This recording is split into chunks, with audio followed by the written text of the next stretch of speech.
Okay, so today we're obviously talking about 3D models. But the funny part is the first VTuber, or at least the one that got the ball rolling, was let's see, Kizuna AI, which, okay, most people will probably recognize her. In late 2016. She was the first VTuber to achieve a, breakout into popularity.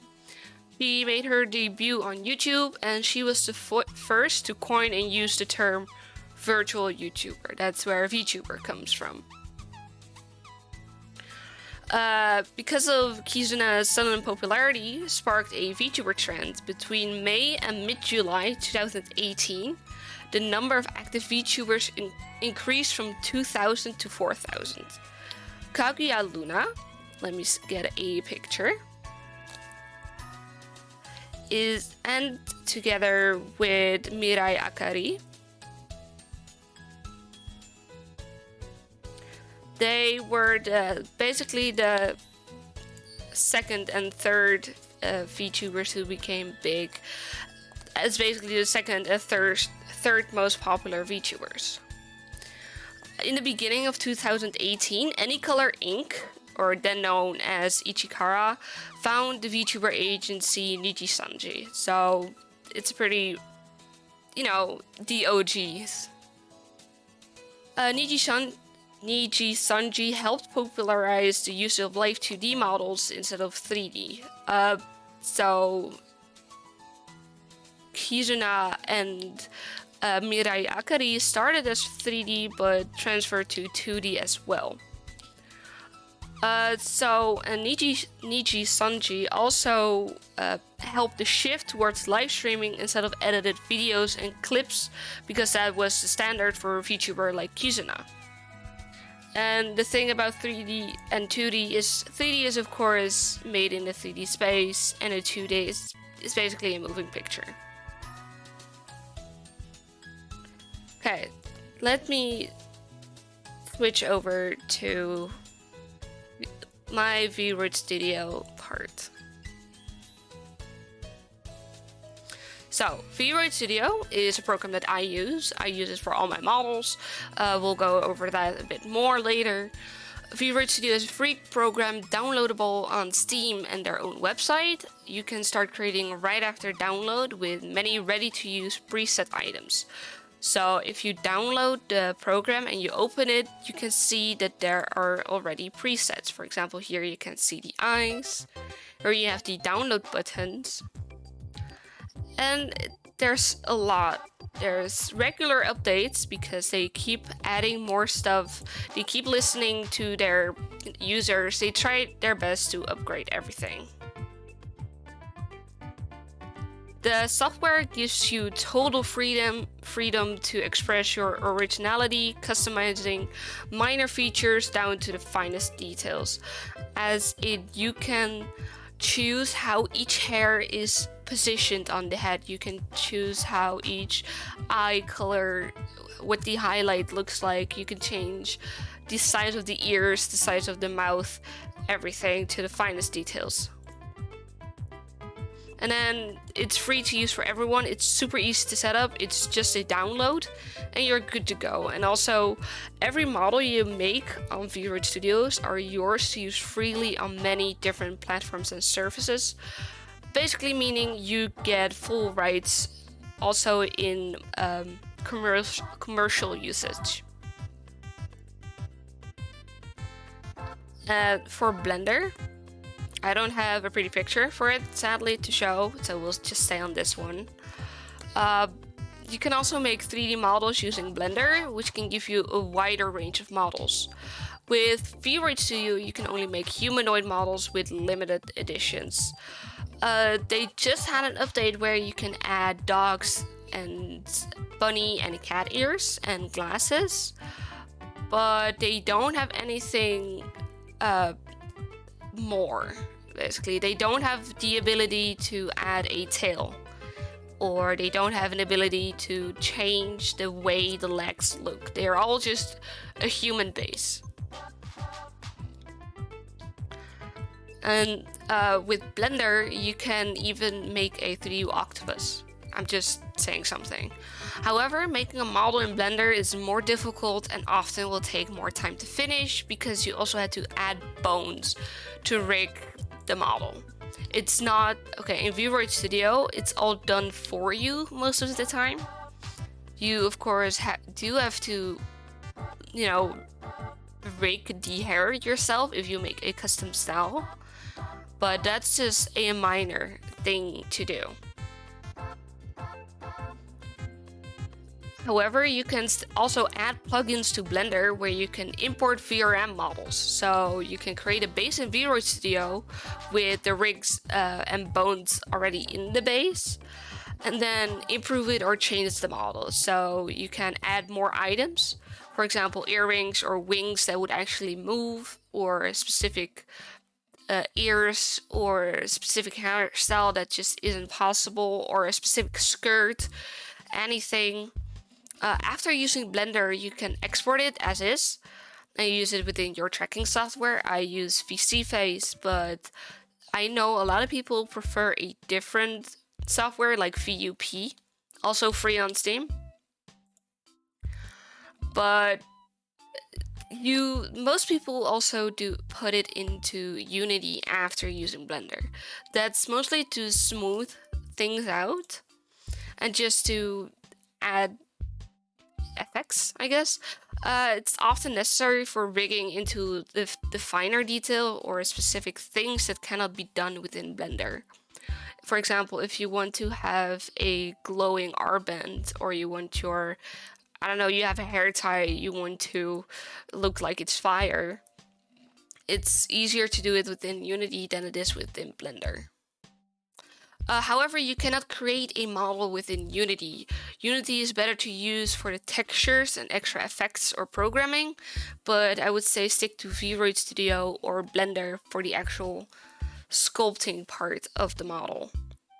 You can also use Unity to export your model to VRChat or pose with props like holding a mug or a cool epic battle pose with swords.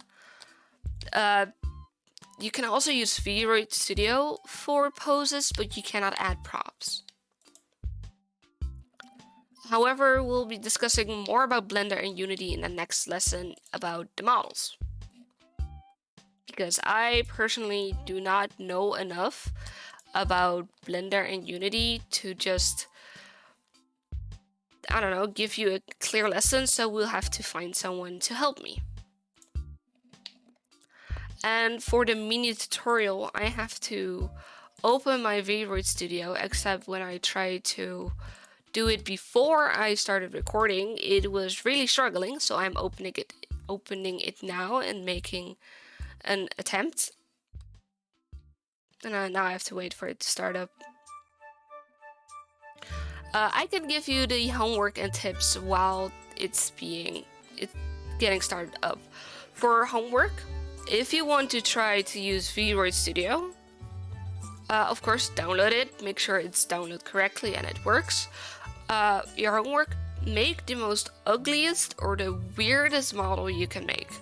And I would say force yourself, or at least try to use every slider that there's available. You don't have to use any custom stuff, like, how do I explain this? You don't have to make custom hairstyles, you don't have to make custom textures.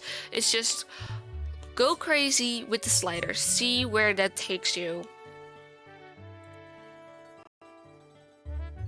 Okay, I think my Vtuber Studio has started up now. Yes, there we go. To create a model, you of course hit create new. You can either choose a body type like feminine or masculine.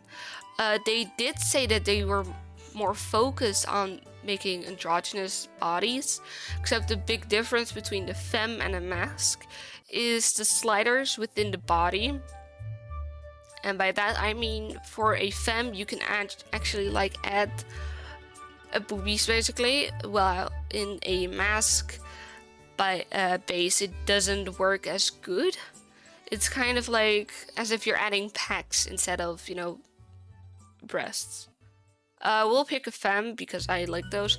I do have to say that Vtuber Studio low-key is kind of based for female models more.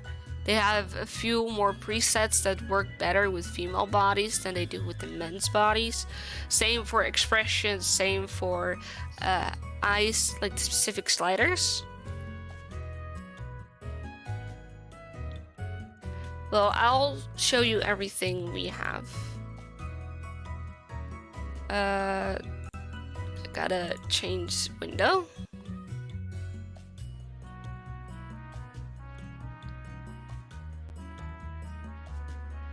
Okay, everyone in Discord, you can see my Vtuber Studio, right? Or am I sharing the wrong thing?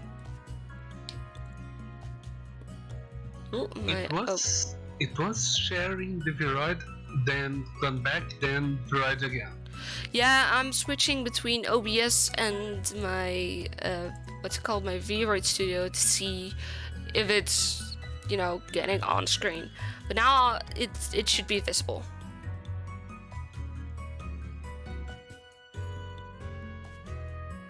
Okay, so of course you load in the body, you load in the base model.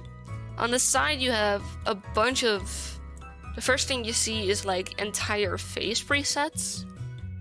So if you would hit something, it will give you different eye sets, different mouth, different eyebrows. Just a different look. You can see the sliders over here also move around if you do so.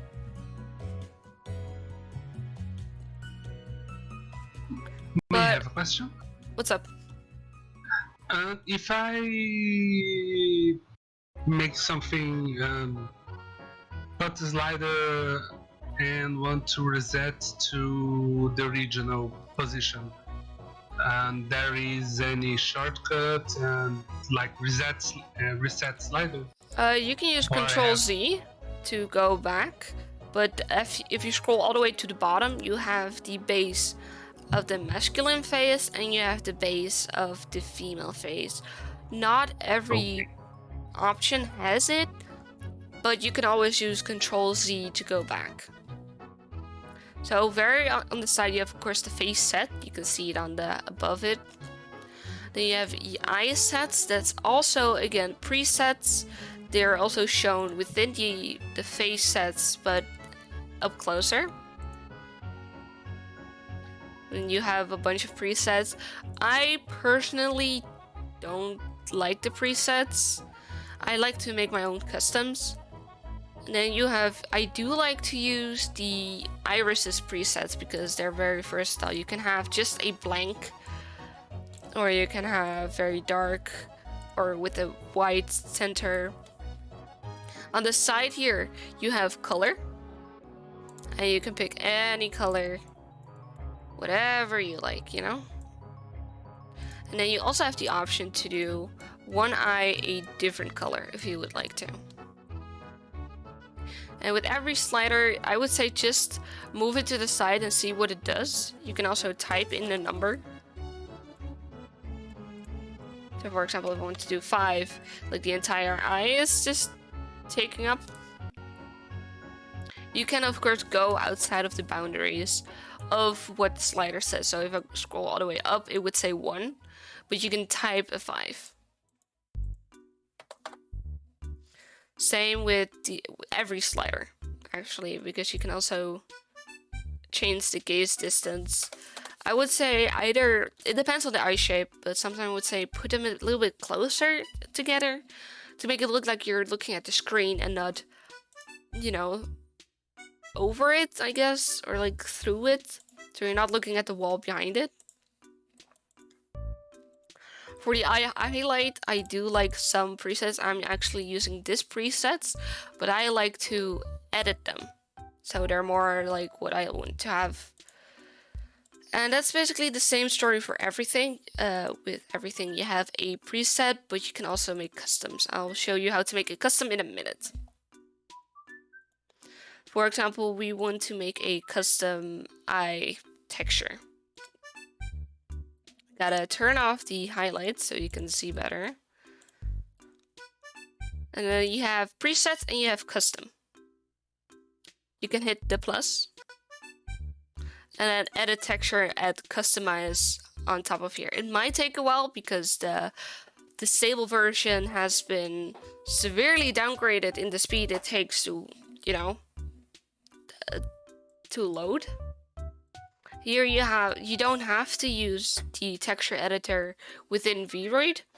It's up to you. I personally like it to sketch things out. For example, like, oh no, I want some highlights added over here and maybe over there. I don't know. You can also export the texture or import a texture. So you can just take a pre-made texture you already have and just yeet it in.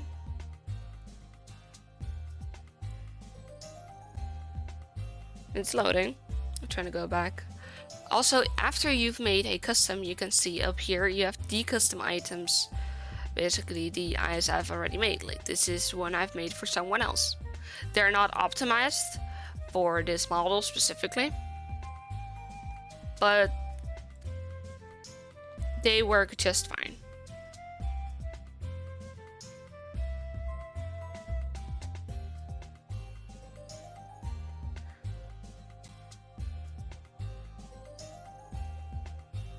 Then, May I ask, how did you export and imported the texture?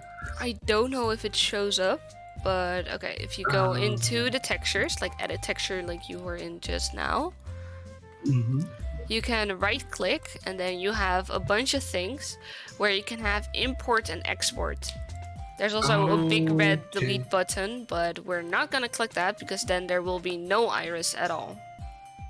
Okay, and the export guide, I imagine that is the UV.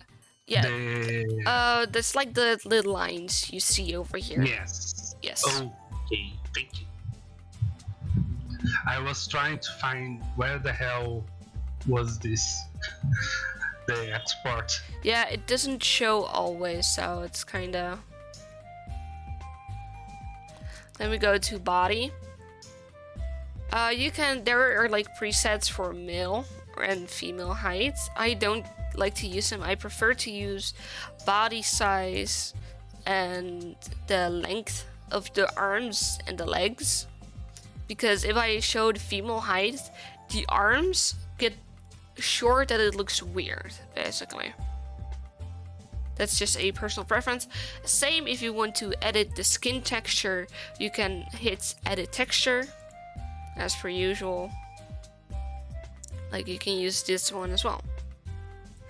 I know it's a different skin color, that's because it's a custom skin color I made with red nails, for example.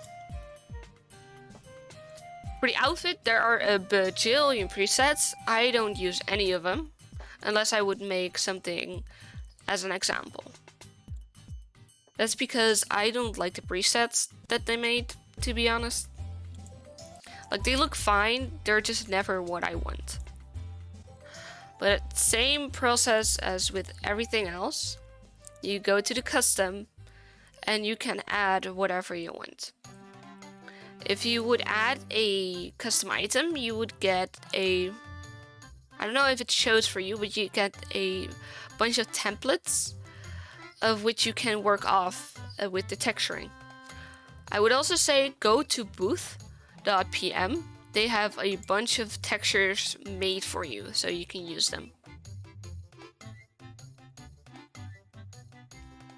Okay, now let's go into the part that most of the time takes the longest to do, unless you would use the presets. The hair. I would say if you make custom hair, still try to, you know, keep the sections divided, because you have the front, the back, the extensions, the side, and the ahoge, and some extra and base hair. With the front hair, it's basically just bangs most of the times. They don't have any presets with long hair. This is the only one, or it would be this one, that would work with the long hair. Mine is base of this one, but I've changed it to more of my likings. I like to edit everything because I just don't like the presets ever. Same with the back hair, you can have just short or a wolf cut or long curly hair or just a cute bob. I do have to admit, this is the only preset that I've used. I've still edited it, but this is the only preset I use with the little heart. Then we go into accessories. You can just add glasses or add furry ears, is what they call it, but they're cat ears or rabbit ears. Then you get the little arrows so you can move them around if you have a very specific placement you want them to be at. Again, there are a bunch of sliders, so you can also have downwards or long ones, even longer ones, or almost rabbit-like. There's also one where this is for more of a bear look possible. I don't know which one. I think it was the bunny ears that they can bend. So if you want to, you can make them like a dog ear. But you have to just be specific. For look, I do have to say one thing. Turn off your rim light, please. It makes it look like the model is made from plastic in a bad way. For shading, I like to make the shading hardness a bit softer because I don't like this. It looks so, I don't know, blocky, I guess. If you make them a bit softer, it looks more pleasant. But that's basically all I have to show for Vtuber Studio. There's a little export button if you want to export it to a VRM or .vroid file. With .vroid files, people can get the actual model and also edit it to their likings. With VRM, they basically get the model that's usable within vSaveFace or whatever tracking you use. The little camera over here is what you can use for posing or pictures. It's up to you, but I personally like to turn on, what's it called? Post-processing, and then you have anti-aliasing. I don't know if that's the correct way to pronounce it. But it just, okay, so you have like little pixels of the hair strands, and with high aliasing, it gets like smoothened out, so it looks higher quality, basically. You can also add blue. You can also make it very bright. I don't use it often because most of the times, whenever I make a model and make a picture in here, I'm removing the background. Almost always. Yeah, that's about it. There are a bunch of presets of animation.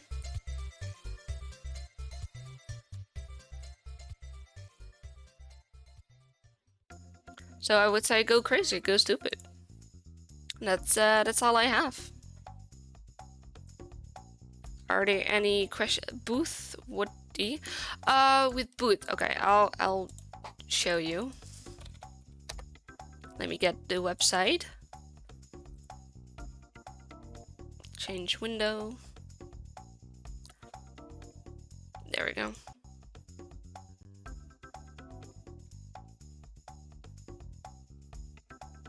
There. This is the website. Well, okay.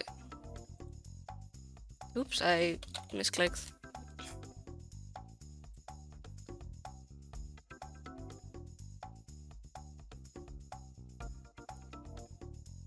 If you want to have a dress, you can just type in dress. I would say sometimes try to get a translator because a lot of the creators on Booth are actually Japanese or Chinese because the website itself is from Japan. Most of the things are paid for because of course it takes time and creation stuff to make the model or the textures you can use. So I would say if you want to have a free one, you can set the max price to 0, and that's just a free download. I would say give credit, even if you edit the dress, give credit, you know, like a decent person should do. Like, I've made my own design, but I've done, my previous model had an outfit made by someone else. Even if it was a preset of Vtuber itself, I still gave credit that it was made by Vtuber Studio. Anyways, that's it.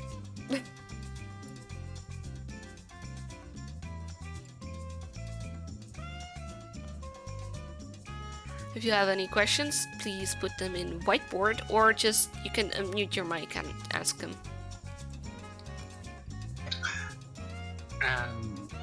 So, if how do we edit clothes? Do like I just saw a lot of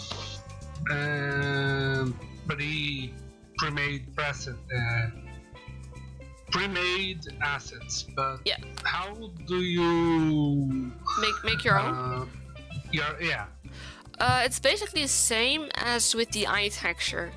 Like, you just add a custom item and then add a texture. But with clothing and dresses, you get a certain template. For example, there is a mini skirt or a pencil skirt, I believe it's called, which is like tied against the waist. But there's also a dress with a wider skirt part. So there are a bunch of options which you can pick off. And then most of the times, if you get something off Booth as well, it says what texture template to use, so you don't accidentally use a ball gown texture on a pencil skirt. Okay, so and there accessories. There is no importing new accessories yet. You mean like the templates? I don't think you can make a custom template, but you can make, of course, you can delete part of the template so they're like invisible, and then you can just draw like normally. That's how I got my pink overlay or like dress part of my model without the shoulders. It was just a normal dress base, but I deleted the texture of the shoulders, so they became invisible. That's some kind of way to make a custom template. Okay, I think I understand. Great. Okay,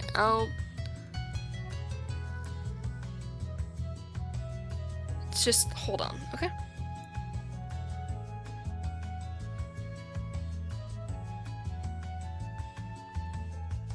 If you like this video, please don't forget to subscribe and like the video. I really get encouraged by you guys if you add a like or just leave a subscription to continue making these videos. Not just because I like to see the numbers grow, I'm most of the time doing or preparing these lessons all by myself, even if I don't know enough yet. Also, if you're interested in following these lessons live, just send me a DM and I'll invite you to the Discord server. Alright, that's it. Bye. Love you.